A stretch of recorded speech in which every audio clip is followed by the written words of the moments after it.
कि धन कैसे आएगा, उन्नति कैसे होगी, यही तो था ना। बहुत अच्छा है, ध्यान देना, धन कैसे आएगा। इसके लिए आपको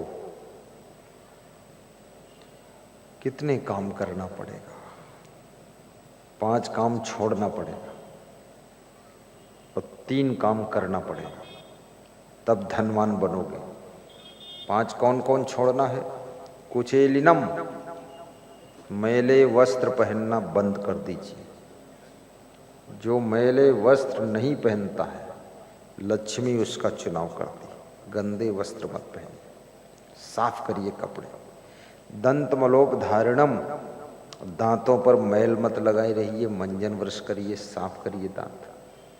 जब मुस्कराइए तो मोती जैसे दांत चमकने चाहिए। दंत मलोपधारणम, बहावासिनम, बहुत भोजन खाना बंद करिए। तसला भर परात भर भात और दाल लेकर आधी बाल्टी दाल इतना मत खाइए, जरूरत नहीं है। उसको बंद कीजिए तो लक्ष्मी आएगी आपके घर में। अधिक खाने से बुद्धि घटती है, बुद्धि घटने से उन्नति घटती है। बुद्धि घटे बहु भोजन खाई, बहुत बड़ा फार्मूला। निष्ठुर भाषणम, कठोर बोलना, गाली देना, कर्कश वाणी रखना, पति को गाली देना, पत्नी को गाली देना तो लक्ष्मी रूठ कर चली जाएगी। कभी पत्नी को गाली मत दीजिए, पति को गाली मत दीजिए। मुंह पे लगाम लगाइए, जीभ को कंट्रोल रखिए। गुस्सा आने पर भी गुस्सा मत होइए, अंदर ही अंदर उसको खत्म कीजिए, गम खा लीजिए, सह लीजिए और मधुर वाणी बोलिए तो आपके घर में धन आएगा, लक्ष्मी आएगी, उन्नति होगी।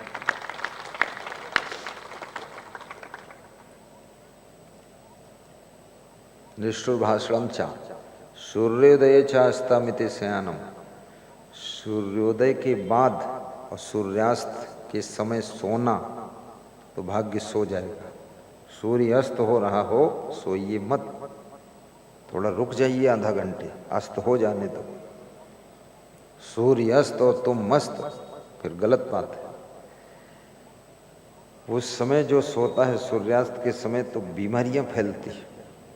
बहुत नींद आती है तो दोपहर में सो लो, 12 बजे से लेकर 3 बजे तक। इतनी नींद क्यों आती, उल्टा पलटा सोते हो? थोड़ा कंट्रोल भी करो। रात में सो, रात में 6, अगर बहुत समझदार व्यक्ति है तो उसकी नींद 6 घंटे में भी पूरी हो जाती है। जैसे आपके देश के प्रधानमंत्री बस 6 घंटे से ज़्यादा नहीं सोते। उत्तर प्रदेश के मुख्यमंत्री, अरे उनका तो मामला और कठिन है, वो तो शायद 5.5 घंटा सोते। वो 5:30 बजे सुबह मिलना शुरू कर देते हैं। उनके दरबार में 5:30 बजे भीड़ लग जाती। तो हमने सोचा है बहुत बिकट बाबा भाई, 5:30 बजे सबको मिल रहा, ठंडी में सब खड़े हैं लोग और वो बाबा मिल रहा। कब सोया, कब जागा, क्या किया है? और दिन में कभी सोता ही नहीं है। सो सो कर नींद बढ़ती है, ज्यादा खा खा करके पेट की आंतें बड़ी हो जाती हैं, खूब खाओगे। और कभी भी ज्यादा सोने से बुद्धि सोई ही रहती है, इसलिए बहुत मत सोना। ज्यादा से ज्यादा 7 घंटे सो लो, अरे 7.5 सो लो, लेकिन ये 12 घंटे सोने कौन काम है? कुंभकर्ण के पुत्र हो क्या, क्यों सोते हो इतना? जागो, होश में रहो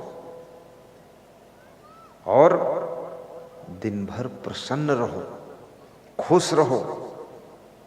चेहरे पर मलिनता नहीं होनी चाहिए, चेहरा बिल्कुल गुलाब के फूल जैसा खिला होना चाहिए।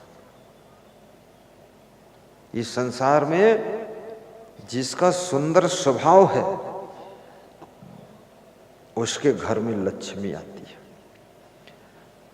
आप किसी बनिया को देखिए, जो बड़े बड़े बनिया वैश्य, बिजनेसमैन, उनका स्वभाव कितना अच्छा है। रतन टाटा को देख लो आप, बहुत अच्छा स्वभाव। आनंद महेंद्र जी को देख लो आप, स्वभाव सरल हो, विनम्र हो, मधुर हो, वाणी मीठी हो, जितना धन चाहो उतना बटोर लो, बोरियों में भरो, ट्रालियों में भर के ले जाओ। तुम सोचोगे कैसे आ जाएगा, आ ही जाएगा। बिजनेस करोगे उसमें सफल हो जाओगे। स्वभाव बहुत बड़ी चीज है। मैं अपने आश्रम में नेपाल बॉर्डर पर जो आश्रम अपना है लखीमपुर खीरी जिले में, यूपी में, तो वहाँ जो एक क्षमादेव पार्क है उसमें मैं राउंड करता हूँ सुबह शाम।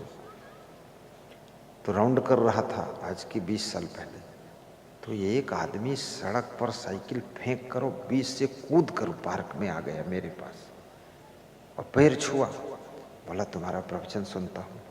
तो मैं थोड़ा डर भी गया, एकदम झाड़ी से निकला और हमने कि कौन घुस गया यहाँ, तो अब तो तार घेरा करवा दिया हूँ कि कोई घुस ना पाए।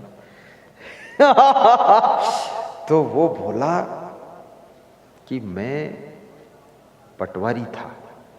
तो हमने कहा अब, बोले अब नहीं हूँ।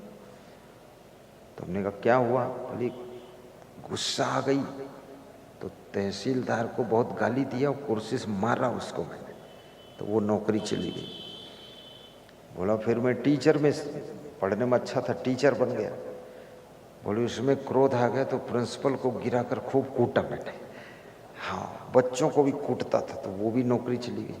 तो हमने कहा फिर, बोले फिर डॉक्टर बना मैं। तो हमने कहा सरकारी डॉक्टर की, बोले सरकारी वाला तो काम खत्म ही हो गया क्योंकि 2 क्लेम लग गए, तो प्राइवेट डॉक्टर बना। तो हमने कहा अब गुस्सा आती है, गाली देते हो, क्रोध करते हो, बोले अब बिल्कुल आइसक्रीम हो गया, ठंडा हो गया। तो हमने कहा क्यों, बोले गुस्सा करूं तो मरीज दूसरे डॉक्टर के यहाँ चला जाता है, तो मैं बैठे रहता हूँ। तो बोले अब ठंडा हूँ। तो हमने कहा पछतावा है, बोले बहुत ज़्यादा पछतावा है कि यदि हम क्रोध को कंट्रोल कर लेते, गाली न बकते, तहसीलदार को न मारते, तो आज हम खुद तहसीलदार होते। क्या करें, ये क्रोध, ये गुस्सा, ये कठोर वाणी आपकी उन्नति में बहुत बाधक है। इसलिए इसको बस में करना, दूसरों से ईर्ष्या, जलन, खलन, ये भी खत्म करना है, ये उन्नति में बाधक है। तो आपकी खूब उन्नति, तो 5 चीजें हो गई, कुचेलिनम दंतमलोपधारणम भावाशिनम निष्ठुर भाषलम चा सूर्योदय चास्तामिते शयानम विमुच्यति श्रीयदि चक्रपाणी। ये 5 अवगुण जिसमें होंगे वो विष्णु भगवान भी क्यों न हो चक्र सुदर्शनधारी, उसको भी लक्ष्मी छोड़कर चली जाती, वो भी दरिद्री हो जाता है। इसलिए 5 अवगुण छोड़ना है।